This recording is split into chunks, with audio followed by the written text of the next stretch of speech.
সেদিন condensed milk তৈরি করেছিলাম, আর সেই কনডেন্সড মিল্ক দিয়ে আজকে একটি এগ পুডিং তৈরি করে ফেললাম।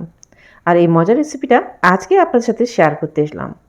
আসসালামু আলাইকুম, ইসমত হাবিজ কুকিং চ্যানেলের নতুন একটি রান্না পর্বে সবাইকে ওয়েলকাম জানাচ্ছি। কনডেন্সড মিল্ক দিয়ে এগ পুডিং তৈরি করে দেখাবো, আর সেটা করব চুলার পরিবর্তে ইলেকট্রিক রাইস কুকারে। প্রথমে কুকারটা অন করে দিয়ে প্রায় আধা লিটার মতো পানি গরম হতে দিলাম। এদিকে ক্যারামেলটা তৈরি করছি পুডিংয়ের জন্য। আমি 2 টেবিল চামচ চিনি আর সামান্য একটু পানি মিশিয়ে ক্যারামেলটা তৈরি করে নিয়েছি। হালকা একটু পুড়ে গিয়েছিল, আপনারা একটু আগে করে নামিয়ে নেবেন। ক্যারামেলটা তৈরি হয়ে গেলে চুলাটা বন্ধ করে ঠান্ডা হতে দেব। এবার চলুন ডিমের পুডিংটা তৈরি করছি। 3টি ডিম নিয়ে নিয়েছি। অবশ্যই 1 ঘন্টা আগে ফ্রিজ থেকে বের করে নেবেন। আর যদি ফ্রিজ থেকে খুব কম সময়ে বের করেন, রোদ থাকলে রোদে রাখবেন। 30 মিনিটে এটা রুম টেম্পারেচারে চলে আসবে। দিয়ে দিচ্ছি সামান্য ভ্যানিলা এসেন্স না থাকলে একটু এলাচি গুঁড়া দিলে চলবে। প্রথমে একটু বিট করে নিচ্ছি হুইস্কের সাহায্যে। এবার দিয়ে দিয়েছি আমার বাসায় তৈরি করা কনডেন্সড মিল্ক। যদি আপনারা কনডেন্সড মিল্কের পরিবর্তে চিনি ইউজ করেন, 6 টেবিল চামচের মতো চিনি দিতে পারেন। এখানে প্রায় 4 থেকে 5 টেবিল চামচের মতো কনডেন্সড মিল্ক রয়েছে।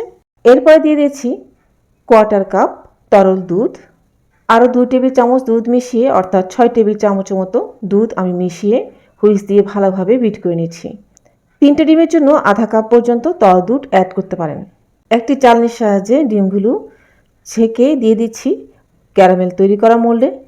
এবার ঢাকনা দিয়ে পুডিংটা তৈরি হতে দিব। এদিকে পানিটার বলক চলে এসেছে। পুডিংয়ের মোল্ডটা দেওয়ার আগে অবশ্যই সুইচটা অফ করবেন। আর মোল্ডটা দেওয়ার আগে আমি ভিতরে একটি লোহার স্ট্যান্ড দিয়েছিলাম।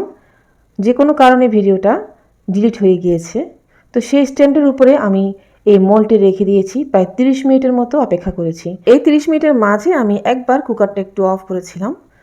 এই দেখুন গরম গরম নামিয়ে নিয়েছি। একটু ঠান্ডা করে এরপরে আমি প্লেটে সার্ভ করব। মোল্ড আউট করে দেখাচ্ছি। দেখুন কত সুন্দর একটি পুডিং তৈরি হয়েছে। এবার এটা ফ্রিজে ঠান্ডা করে রেখে এরপরে কেটে সার্ভ করবেন।